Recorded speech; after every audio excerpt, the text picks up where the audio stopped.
Hello. तो आज हम लोग शुरू करने वाले हैं हाइब्रिडाइजेशन टॉपिक को। ये topic exam point of view से बहुत इंपॉर्टेंट है, पी ब्लॉक एलिमेंट को पढ़ने में भी बहुत सहायता करेगा और क्लास 11 के बच्चे लोगों के लिए भी ये बहुत इंपॉर्टेंट टॉपिक है। बस मेरा एक रिक्वेस्ट है, टॉपिक को ध्यान से देखिएगा। टॉपिक में बहुत ऐसी बातें होंगी जो आपके क्लास 11 के भी कई डायमेंशंस को ओपन करता है और उसके साथ साथ क्लास 12 के भी।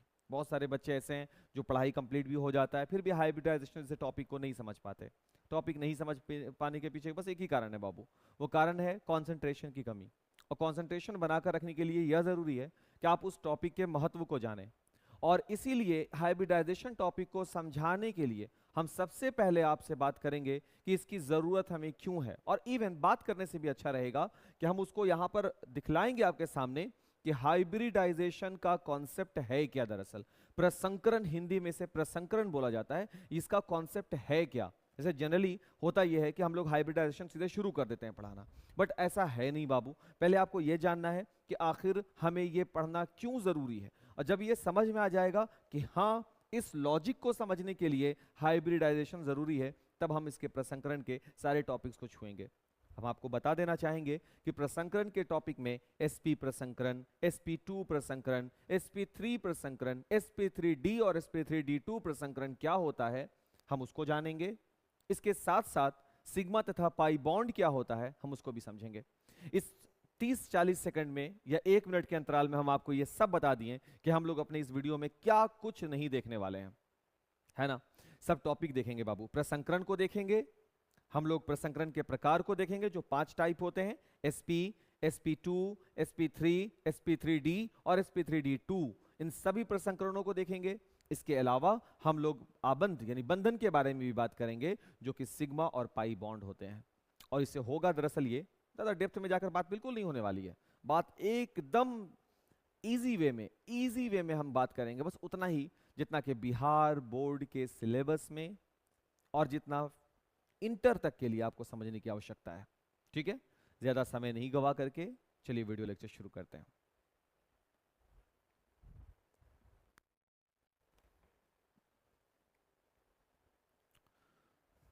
तो चलिए बाबू, अपने शब्द पर बिल्कुल बंधे रहते हैं और सबसे पहले ये जानते हैं कि प्रसंकरण हम लोग क्यों पढ़ते हैं, प्रसंकरण की बात करते हैं। चलिए देखो, हम कुछ एलिमेंट को यहां पर, कुछ तत्वों को हम रखते हैं, उसके परमाणु को रखते हैं।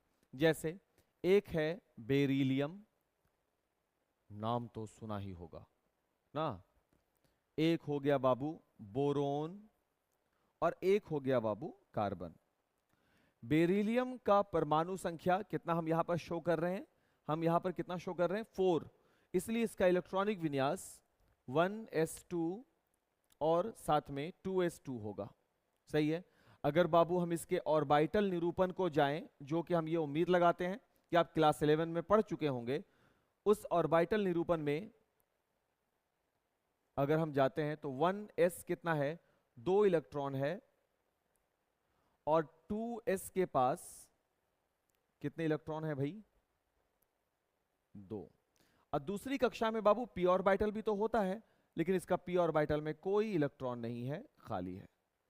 ठीक, क्या पता करने के लिए आए, इलेक्ट्रॉनिक विन्यास निकालने आए हैं? बिल्कुल भी नहीं। हम यहां पर आपको यह बताने के लिए आए हैं कि हम हाइब्रिडाइजेशन टॉपिक पढ़ते क्यों हैं। जब तक कि इसकी उपयोगिता समझ में नहीं आएगी ना, हम लोग पढ़ेंगे ही नहीं। बिल्कुल वैसे ही बाबू कि हर एक चीज की, आप 12th करने आ गए, सबका देखा देखिए आप 12th नहीं कर रहे, आपको यह बात मालूम है कि अगले डायमेंशन में पहुंचने के लिए यह डायमेंशन क्लियर होना चाहिए, है ना। तो उपयोगिता पहले पता होनी चाहिए और उसके बाद अपने आप जुड़ाव हो जाएगा उस टॉपिक से। तो हम वही दिखाने की कोशिश कर रहे हैं, सिर्फ कोशिश कर रहे हैं। अगर आप क्या बोलते हैं उसको, वीडियो स्किप ना करें, वीडियो रेगुलर देखें, वैसे ये बड़ा अजीब शब्द है, सब लोग ऐसा बोलते हैं, वीडियो स्किप ना करें। तो अगर आपको सीखना है तो जाहिर सी बात है आप स्किप नहीं कीजिएगा, आप रेगुलर इस चीज को देखिएगा और समझने की कोशिश कीजिएगा। तो ये इसका सामान्य इलेक्ट्रॉनिक विन्यास है, किसका, बेरिलियम का, जिसमें अयुग्मित इलेक्ट्रॉन की संख्या कितनी है, बेरिलियम में अयुग्मित इलेक्ट्रॉन की संख्या कितनी है भाई। तो हम यहां देख पा रहे हैं जैसा कि बेरिलियम में यहां तो युग्म बना हुआ है, पेयर है, जोड़ा बना हुआ है, यहां भी जोड़ा बना हुआ है, और कोई अयुग्मित इलेक्ट्रॉन हमको नहीं दिख रहे। तो यहां अयुग्मित इलेक्ट्रॉन की संख्या कितनी हो गई? 0। चलो बोरोन पर बात करते हैं बाबू, बोरोन पर बात करते हैं, बोरोन को बर्बाद नहीं करते। हाँ, 1s2 2s2 और साथ ही 2p1। क्लियर? अब इसका देखिए भाई, 1s में कितने इलेक्ट्रॉन है? 2। इसके बाद कौन है? 2s, कितने इलेक्ट्रॉन है? 2। इसके बाद कौन है बाबू? 2p, 2p कितने इलेक्ट्रॉन है इसमें? 1 इलेक्ट्रॉन हो गए। तो बोरोन में अयुग्मित इलेक्ट्रॉन की संख्या कितनी हो गई?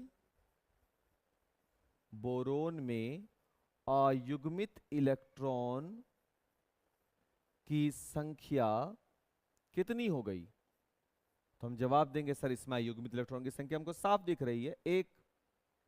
ठीक है ना? ओके।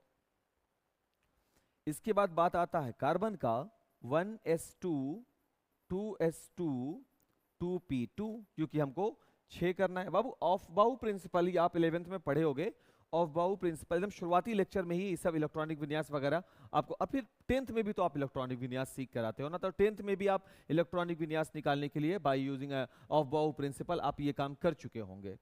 तो 2p6 लिख दिया है खतरनाक तरीके से, हमको लिखना था यहाँ पे 2p2, है ना? तो ये हो गया टोटल 1s, 2 इलेक्ट्रॉन बाबू, 2s, यहां भी 2 इलेक्ट्रॉन, उसके बाद बाबू 2p, कितने इलेक्ट्रॉन? 2, एक यहां एक यहां। पता है ना, पहले सभी ऑर्बिटल में एक एक इलेक्ट्रॉन भरे जाते हैं, फिर उनका युग्म लगता है हुंडी के नियम से। तो ये यहां पर काम कर गया, ये तीनों क्लियर हो गया। इसमें अयुग्मित इलेक्ट्रॉन की संख्या कितनी है? अयुग्मित इलेक्ट्रॉन की संख्या कितनी है? 2। देखो एकदम इत्मीनान से, कोई जरूरी बात नहीं हुआ, बस दिमाग में यह बात करना है क्लियर कि टीचर जो अभी आपको बुलाया है बाबू, केवल एक बात समझाने का कोशिश। वो बात कौन सा? कि आखिर हम लोग हाइब्रिडाइजेशन पढ़ते हैं क्यों, है ना? ठीक, चलो कार्यक्रम को शुरुआत करते हैं हाइब्रिडाइजेशन को समझने के लिए। तो हुआ दरअसल ये बाबू कि, अब सुनो मेरी बात को एकदम ध्यान से, बेरिलियम में अयुग्मित इलेक्ट्रॉन की संख्या है 0 और एक भी अयुग्मित इलेक्ट्रॉन नहीं है, इसलिए बेरिलियम की प्रवृत्ति कैसी होनी चाहिए थी? अक्रिय वाली, जैसे वर्ग 18 वाला होता है, सभी का युग्म लगा हुआ है, सभी का जोड़ा लगा हुआ है, यहां भी सभी का जोड़ा लगा हुआ है, कोई भी अयुग्मित इलेक्ट्रॉन हमको नहीं दिख रहे, इसलिए ये भी कोई अभिक्रिया में भाग नहीं लेगा, तो अक्रिय वाला गुण होना चाहिए था। बोरोन का अयुग्मित इलेक्ट्रॉन की संख्या कितनी है? 1। अब क्योंकि इसमें अयुग्मित इलेक्ट्रॉन की संख्या 1 है, इसलिए इसको एकल आबंध बनाना चाहिए सहसंयोजक में। सहसंयोजक बंधन जो होता है, इसको बोरोन को एकल बनाना चाहिए, क्योंकि इसके पास एक ही अयुग्मित इलेक्ट्रॉन है। लेकिन हम क्या देखते हैं बोरोन को? 3 सहसंयोजक बंधन बनाते हुए। उसी प्रकार से जब हम कार्बन पे पहुंचते हैं, तो कार्बन का यहां देखो 2 अयुग्मित इलेक्ट्रॉन है, तो इसको द्वि आबंध बनाना चाहिए। लेकिन आप क्लास 10th में ये बात पढ़े होंगे, कार्बन की 4 संयोजकता होती है ना? अब हम ये बात किस लिए कह रहे हैं? ऐसे तुम अब सवाल करोगे, हाँ सर ये बात तो हमको समझ में आया कि जिसके पास जितना अयुग्मित इलेक्ट्रॉन होगा वो उतना बंधन बनाएगा, क्योंकि ये बात अभी आप बोले। तो क्या सर आप अपने मन से बोल रहे हैं? ये बात आप कहां से बोले, मतलब आप किस लॉजिक के आधार पे बोले, होगा ना ये सवाल? तो जवाब उसका है बाबू, उसका जवाब ये है कि ये है वैलेंस बॉन्ड थ्योरी।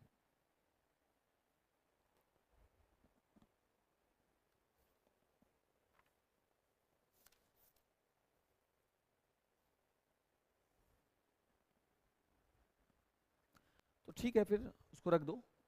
ठीक ठीक, लाओ लाओ लाओ।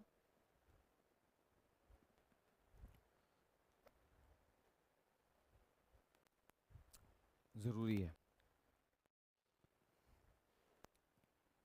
हाँ बाबू, तो किस नाम से पुकारा गया? Valence bond theory. अब ये वीबीटी, शॉर्ट में हम लोग इसको क्या बोल सकते हैं? वीबीटी।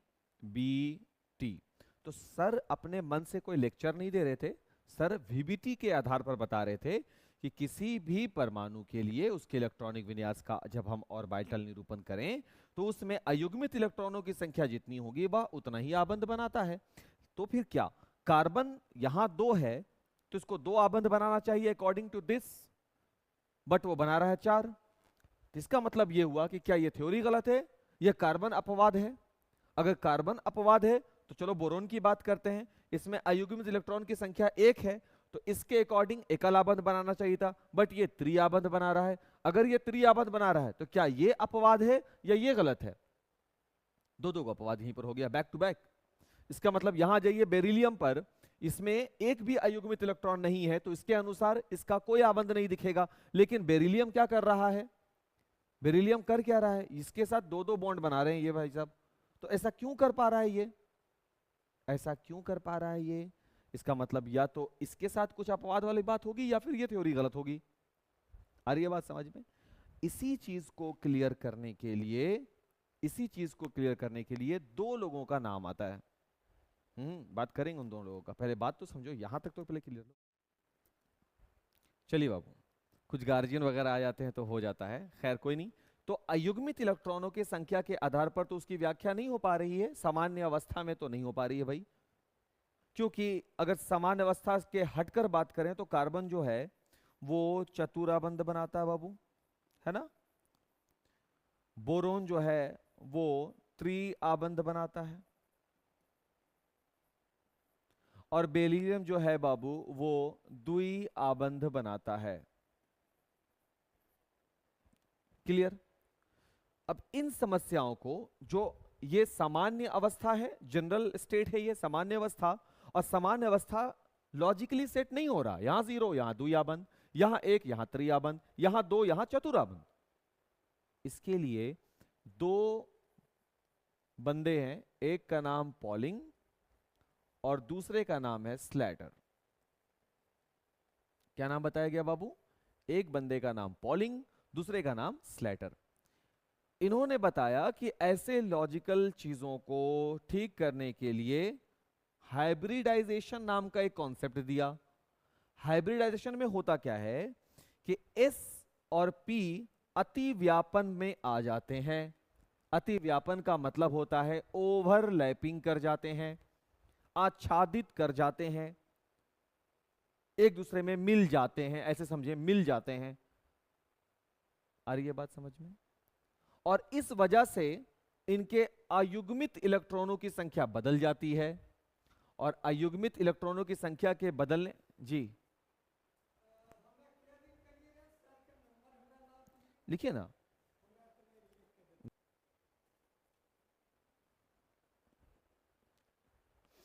कोइंसिडेंस है कि बीच बीच में इंटरप्ट हो रही है, बार बार इंटरप्ट हो जा रहा है। खैर कोई नहीं यार, तुमको पूरा टाइम दिया जाएगा, तुमको पूरा समझाया जाएगा, ठीक है ना। तो हम कहां पर थे कि पॉलिंग और स्लैटर ने बताया कि अगर अयुग्मित इलेक्ट्रॉन का सामान्य अवस्था में काम ना चले तो एक और टॉपिक है आपके लिए, और वो है हाइब्रिडाइजेशन का। कौन सा टॉपिक है वो? हाइब्रिडाइजेशन का। सबने पूछा कि क्या होता है हाइब्रिडाइजेशन, इसमें क्या होगा? उन्होंने बताया कि हाइब्रिडाइजेशन में टेंशन लेने वाली बात है नहीं, उसके ऑर्बिटल आपस में ओवरलैप कर जाते हैं, अतिव्यापन हो जाते हैं, या आच्छादन हो जाता है, आच्छादित हो जाते हैं। इससे अयुग्मित इलेक्ट्रॉनों की संख्या बदल जाती है, और आपको साफ साफ दिखने लग जाएगा, अयुग्मित इलेक्ट्रॉनों की संख्या बदल जाती है तो आपको दिखने लग जाएगा कि ये आबंध कितने बनते हैं। और वो फिर जब हाइब्रिडाइजेशन होगा इनका, तब जाकर के आपको समझ में आएगा कि आखिर वीबीटी थ्योरी गलत नहीं है, जो ये कहता है कि अयुग्मित इलेक्ट्रॉन की संख्या के आधार पर ही उसके आबंध बनते हैं। तो अयुग्मित इलेक्ट्रॉन की संख्या यहां जरूर 4 होनी चाहिए, तभी ये चतुराबंध बना रहा। तो ये होनी चाहिए थी, जबकि सामान्य अवस्था में नहीं दिख रही आपको, है ना। तो इसका हम लोग कौन से अवस्था को ले जाएंगे? सामान्य में नहीं है तो उत्तेजित अवस्था, एक्साइटेड स्टेट। तो चलो एक्साइटेड स्टेट की बात करते हैं। कलर चेंज किया जाए और देखोगे बाबू एक्साइटेड स्टेट में क्या होता है। तो जब इसे उत्तेजित करेंगे, उत्तेजित अवस्था में क्या होगा? इस दूसरी कक्षा में 2s 2p दूसरी कक्षा का एक इलेक्ट्रॉन यहां से निकलेगा, अयुग्मित होगा और अयुग्मित होकर के 2p में जाकर के बैठ जाएगा। यहां से ये इलेक्ट्रॉन निकल गया। अब इसमें अयुग्मित इलेक्ट्रॉन की संख्या कितनी हो गई? अब इसमें अयुग्मित इलेक्ट्रॉन की संख्या कितनी हो गई? 2। और जितने अयुग्मित इलेक्ट्रॉन होते हैं उतना बंधन बनता है, तो आप देख सकते हो द्विआबंध है। जैसे बेरिलियम है तो ये बनाएगा BeF2, द्विआबंध है BeF2। और यहां पर ये जो आबंध बना अयुग्मित इलेक्ट्रॉन संख्या 2 हो गई, तो क्या ये VBT के थ्योरी को ट्रू नहीं साबित कर दिया कि जितने अयुग्मित इलेक्ट्रॉन होंगे उतने बंधन बनेंगे? इसको देखो, इसको भी उत्तेजित करेंगे। जैसे ये उत्तेजित अवस्था में होगा, इसका इलेक्ट्रॉन यहां से निकलेगा, निकल करके यहां करके बैठ जाएगा एक इलेक्ट्रॉन। तो ये भाई साहब यहां से निकल गए, यानी उत्तेजित अवस्था में क्या हो रहा है? इलेक्ट्रॉनों का अयुग्मन हो रहा है सर। तो इलेक्ट्रॉनों का अयुग्मन हो गया। अब इसमें अयुग्मित इलेक्ट्रॉन की संख्या कितनी हो गई? 3। और VBT क्या बताता है? जितने अयुग्मित इलेक्ट्रॉन की संख्या होगी उतना ही बंधन बनेगा। तो बोरोन कौन सा बंधन दिखाएगा? त्रिबंधन दिखलाएगा। उसी तरीके से अगर आप इसको एक्साइट करो, उत्तेजित करो, इसका भी इलेक्ट्रॉन निकलेगा बाबू और यहां आकर के बैठ जाएगा। ये भाई साहब यहां से गायब हो गए। अब गिनती करो, अयुग्मित इलेक्ट्रॉन की संख्या कितनी हो गई? अयुग्मित इलेक्ट्रॉन की संख्या कितनी हो गई? 4। तो VBT के द्वारा बंधन भी कितना बनेगा? 4, चतुराबंध। तो इसलिए देखो, VBT थ्योरी का स्पष्ट व्याख्या किया गया किसके द्वारा? हाइब्रिडाइजेशन के द्वारा। किसके द्वारा यह थ्योरी दिया गया था? हाइब्रिडाइजेशन का सिद्धांत दिया गया पॉलिंग और स्लैटर के द्वारा। क्या होता है हाइब्रिडाइजेशन में? सर इसमें हम उत्तेजित अवस्था में अयुग्मित इलेक्ट्रॉनों की संख्या को पहचान करके आसानी से बंधन को बता सकते हैं। हाइब्रिडाइजेशन में होता क्या है सर? इसमें ऑर्बिटलों का अति व्यापन होता है, ऑर्बिटलों का आच्छादन होता है, जिसके फलस्वरूप, वैसे तो ऊर्जा अलग अलग है, एस की अलग ऊर्जा होती है, पी की अलग ऊर्जा, मेरे शब्द को सुनो ध्यान से, एस की ऊर्जा अलग होती है, पी की ऊर्जा अलग होती है, लेकिन जब आच्छादन होता है तो ये माना गया है कि आच्छादन के बाद एक समान ऊर्जा वाला ऑर्बिटल बन जाता है।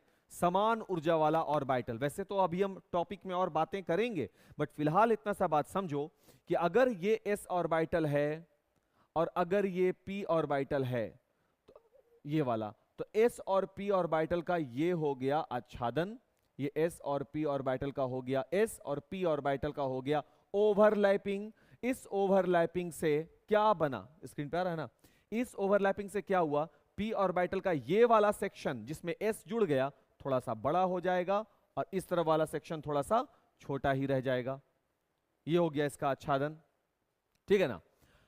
हमको ये बात समझना था और उम्मीद है कि हम ये बात समझा पाए आप लोगों को कि इस तरीके से हाइब्रिडाइजेशन हमको दिखेगा। ये हुआ बाबू, हम लोग पढ़ेंगे इसको, ये sp है, उसी प्रकार से ss आच्छादन भी दिखेगा, उसी प्रकार से pp और आच्छादन भी दिखेगा, वो ओवरलैपिंग पढ़ेंगे। बट अभी टॉपिक मेरे पास हाइब्रिडाइजेशन का है, तो चलो उस बात को याद करते हैं जो टीचर लेक्चर शुरू होने से पहले कहा।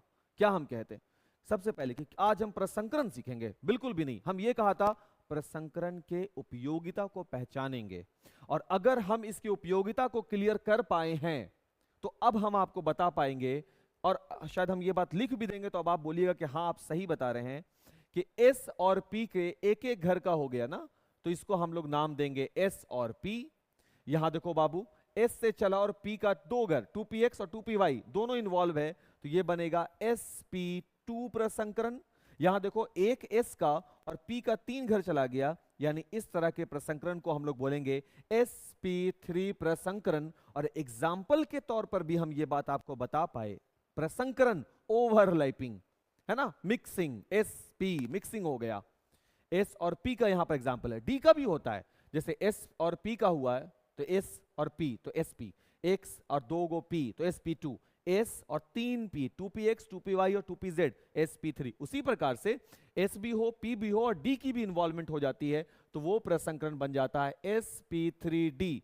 d का दूसरा वाला भी घर आ जाए तो बनता है sp3d2। इसी प्रकार से बाबू जो प्रसंकरण है, जो भी हम आपको इतना लेक्चर में इतना बकबक कर रहे थे, उम्मीद है कि जो इंपॉर्टेंट बात हो उसको आप जरूर मेंशन किए होंगे, इन एग्जांपल्स इसको रखे होंगे तुम अपने पास जरूर। तो प्रसंकरण के टाइप को भी रखो, प्रसंकरण के टाइप, प्रसंकरण के प्रकार को भी अपने साथ रखो। कितने प्रकार के होते हैं? पहला एस पी प्रसंकरण, एस पी प्रसंकरण। सर कहां हुआ एस पी प्रसंकरण? हमको समझ में नहीं आया। हुआ, दिखा, तुमको दिखा, बस तुम कॉन्सेंट्रेट नहीं किए उस टाइम पर, और इसीलिए तुम्हारे लिए दिक्कत हो गया। एसपी प्रसंकरण कहां दिखा बाबू? बोरोन में दिखा था, बेरिलियम में दिखा था, सॉरी, बेरिलियम में दिखा था। इलेक्ट्रॉनिक विन्यास क्या होता है? 1s2, सामान्य इलेक्ट्रॉनिक विन्यास लिख रहे हैं, 2s2 सामान्य इलेक्ट्रॉनिक विन्यास लिख रहे हैं, हो गया ना। लेकिन जब हम हाइब्रिडाइजेशन पढ़ चुके हैं और हमको मालूम है कि इसको उत्तेजित अवस्था में लेके जाना है, तो अगर हम इसके एक्साइटेड स्टेट को देखें, एक्साइटेड स्टेट को देखें, तब क्या हो रहा है? ये देखो बाबू, 1s2, फिर हो जाएगा बाबू 2s2, और एक हो गया दूसरे आवर्त में, ये जो आवर्त है, दूसरे वाले आवर्त में p ऑर्बिटल भी होता है। अभी था ना बाबू, पीछे बनाए थे हम, देखो p ऑर्बिटल भी होता है, इसलिए p हम यहां पे दे दिया। ये p ऑर्बिटल हो गया। जैसे ही एक्साइट करोगे तो पहले आवर्त नहीं बाबू, दूसरे आवर्त के 2s से एक इलेक्ट्रॉन निकलेगा और निकल करके कहां करके बैठ जाएगा? 2p में। सही बात है, एक इलेक्ट्रॉन निकलेगा, निकल के कहां कर बैठ जाएगा? एक इलेक्ट्रॉन निकल गया और निकल करके कहां कर बैठ गया भाई? 2p में आकर के बैठ गया, 2p में आकर के बैठ गया।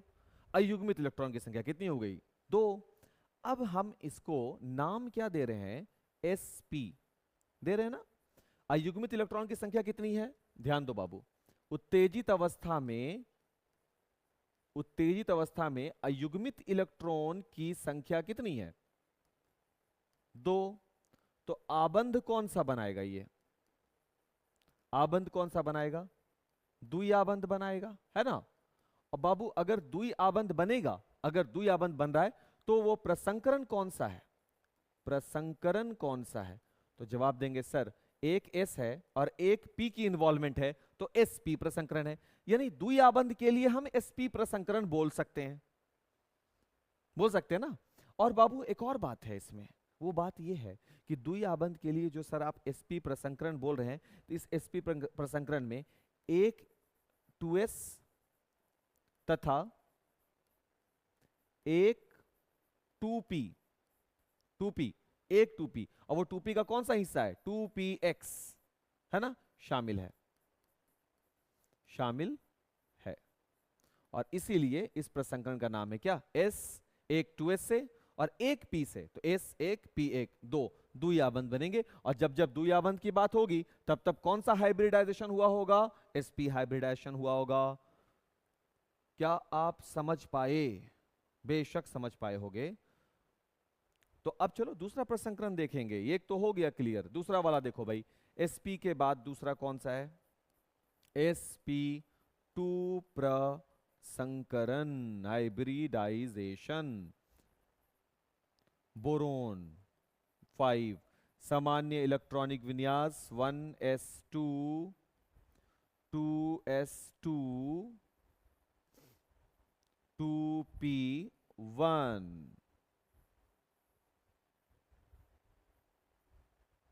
हो गया यहां तक?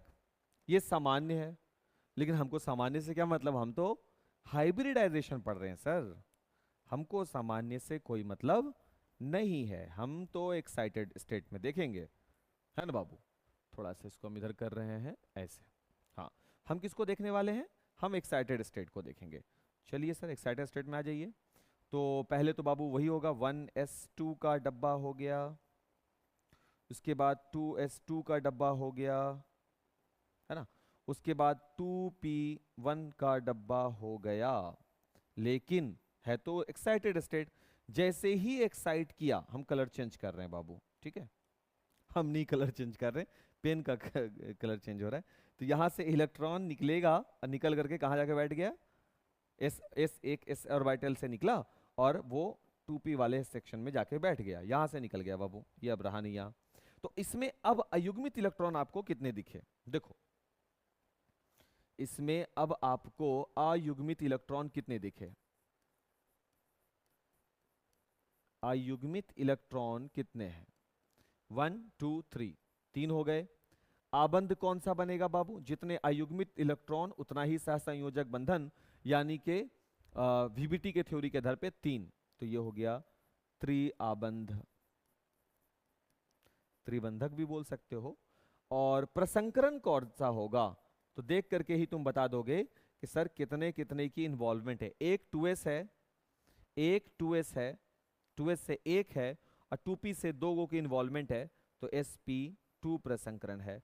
2py है ना, तो ये हो जाएगा sp2 प्रसंकरण, जहां पर एक 2s और 2 2p की इन्वॉल्वमेंट है। खत्म हो गया मामला। ये 2 प्रसंकरण आप क्लियर कर लिए। देखो बाबू ध्यान से,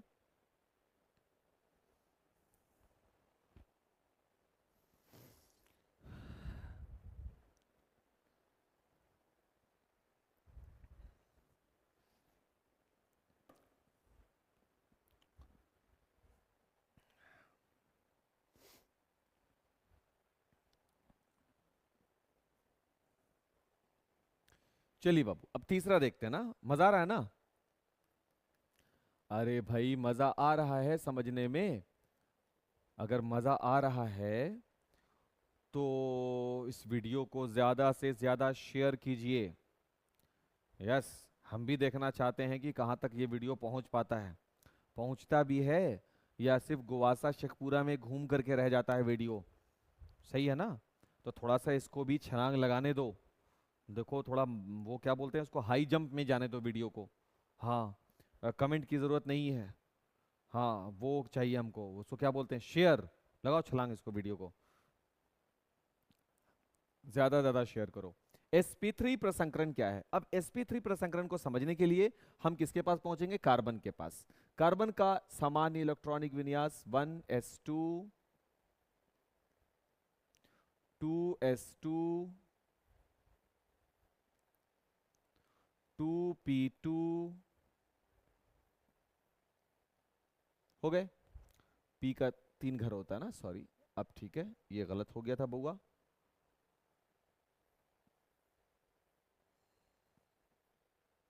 हो गया, कार्बन का हो गया।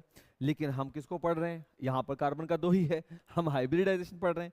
तो हमको अपनी बातों को कहां लेकर के जाना होगा, उत्तेजित अवस्था के पास, एक्साइटेड स्टेट के पास।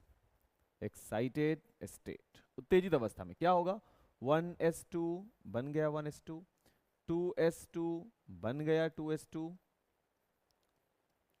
उसके बाद 2p2 बन गया 2p2, है ना, 1 2। लेकिन बात जब उत्तेजित अवस्था की हो रही है बाबू, तो उत्तेजित अवस्था में तो लेके जाना पड़ेगा ना मामला, उत्तेजित अवस्था में मामला को लेकर के जाना पड़ेगा। चलिए लेकर चलते हैं। तो क्या होगा कि जैसे एक्साइट करेंगे इसका ये इलेक्ट्रॉन भाई साहब यहां से निकलेंगे और यहां आकर के बैठ जाएंगे, ये लीजिए आके बैठ गए, और ये यहां से खाली हो गया। और अब इसमें अयुग्मित इलेक्ट्रॉन की संख्या अगर हम देखें, अब इसमें अगर हम अयुग्मित इलेक्ट्रॉन की संख्या को देखें तो वो हो गए हैं 4, तो बंधन भी बनेगा चतुराबंध, और संकरण जो है, प्रसंकरण जो है, हाइब्रिडाइजेशन जो है बाबू, वो कितनी दिखेगी, देखो यहां पर एस भी है इन्वॉल्वमेंट, और पी का 2px 2py 2pz, तो तीनों आ गया इसमें अब शामिल। तो एस पी का तीसरा हिस्सा शामिल है, ओवरलैपिंग, एस का पी के तीसरे वाले से हो रहा है ओवरलैपिंग, तो ये बन गया sp3 प्रसंकरण। तो इस प्रसंकरण का नाम हो गया sp3 प्रसंकरण। देखे, अब बोलोगे कि सर इसके ओवरलैपिंग में कौन कौन से ऑर्बिटल शामिल हैं, तो एक 2s शामिल है और एक 2p शामिल, तीन 2p का शामिल है, तो ये हो गया sp3 प्रसंकरण। एक 2s और 3 2p शामिल है, एक 2s 2 2p शामिल था तो sp2, एक 2s एक 2p शामिल था तो वो sp बना हुआ था। सही है। और इसके बाद बाबू हम लोग पढ़ेंगे जो चौथा नंबर प्रसंकरण है, जो चौथा नंबर प्रसंकरण है वो है sp3। देखो ना p3 पहुंच गया ना, अब इसको छलांग लगा करके d के पास ले जाना, यानी अब d वाला शुरू होगा, तो वह है sp3d प्रसंकरण। फिर वही एक्साइटेड स्टेट को सोचो, फिर उसको आगे चर्चा करो, जैसे फास्फोरस, परमाणु संख्या 15, इलेक्ट्रॉनिक विन्यास 1s2, ऑर्बिटल निरूपण 1s2, उसके बाद 2s2, ऑर्बिटल निरूपण 2s2, 2p6, ऑर्बिटल निरूपण 2p6, 1 2 3 4 5 6, 3s2, फिर से 3s2 का तो 3s2, उसके बाद बाबू 3p, कितने हो गए, 2 2 4 6 10 2 12 और 3 15, 3p3, 1 2 1 2 3। अयुग्मित इलेक्ट्रॉन की संख्या फास्फोरस की कितनी हो गई, 3, तो इसका फास्फोरस की अयुग्मित इलेक्ट्रॉन की संख्या कितनी हो गई, 3। 3 होने के वजह से, अयुग्मित इलेक्ट्रॉन की संख्या 3 होने के वजह से, है ना, ये बंधन बनाएगा 3 VBT के द्वारा। बट हमको क्या मतलब है, हमको तो प्रसंकरण में देखना है। अब प्रसंकरण में देखने के लिए हम क्या करते हैं, सर प्रसंकरण में अगर आप देखना चाहते हैं तो आप कुछ नहीं करते, बस एक्साइट करते हैं, उत्तेजित करते हैं ना बाबू, सिर्फ उत्तेजित अवस्था में लेके जाते हैं। कर लो यहाँ पे, हाँ कर लो, कोई बात नहीं है, कर लो, सॉरी बाबू।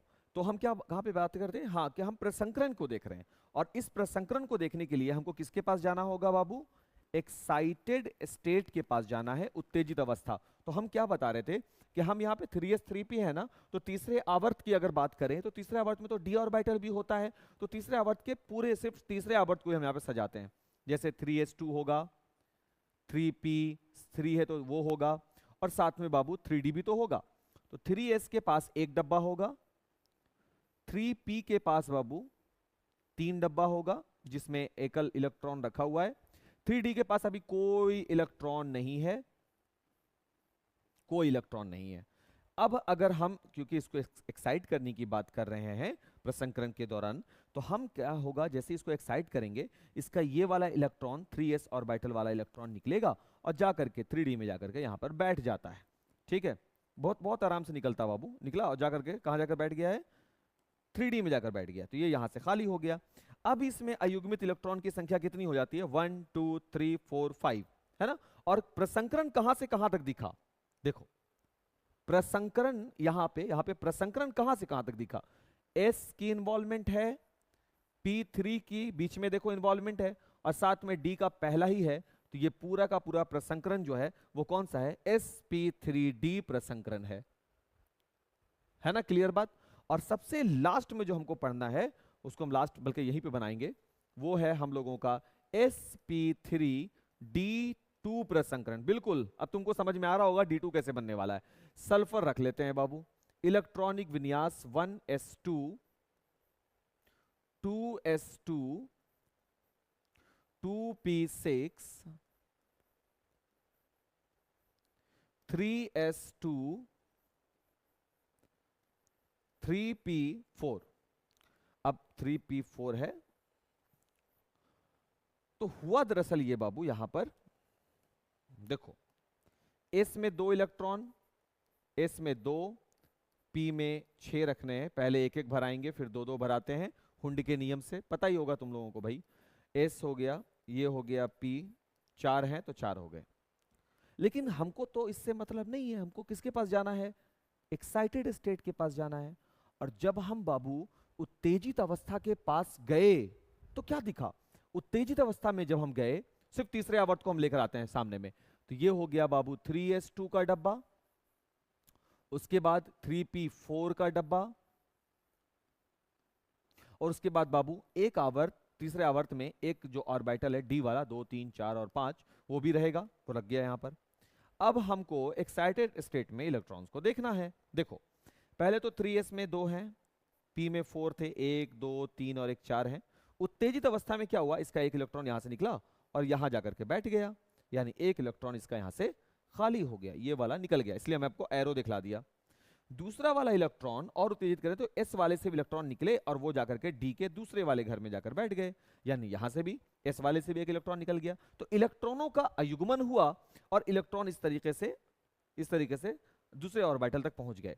इन्वॉल्वमेंट देखें अगर इलेक्ट्रॉन्स का, किसका इन्वॉल्वमेंट देखें, इन्वॉल्वमेंट देखें अगर इलेक्ट्रॉन्स का, तो क्या दिखता है हमको, दिखता है एक एस 3 पी और 2 डी, यानी sp3d2 प्रसंकरण हमको सल्फर में देखने के लिए मिलता है। यानी इसमें एक 3s ऑर्बिटल, 3 3p का ऑर्बिटल और 2 3d का ऑर्बिटल का अतिव्यापन होता है, और उस अतिव्यापन से जो प्रसंकरण बनता है वो है sp3d2 प्रसंकरण। चलिए थोड़ा सा शुरू से बात कर लेते हैं, क्या बात की है बाबू। सबसे पहले हम आपको समझाया कि प्रसंकरण पढ़ते क्यों है, ये बताया ना सबसे पहले कि हाइब्रिडाइजेशन टॉपिक इसलिए आया क्योंकि सामान्य अवस्था में बेरिलियम, बोरोन और कार्बन जैसे तत्वों के आबंधों को हम बता नहीं पा रहे थे, तो पॉलिंग और स्लैटर नाम के दो बंदे ने आकर समझाया कि देखिए इसके लिए हम आपको हाइब्रिडाइजेशन नाम का एक टॉपिक देते हैं।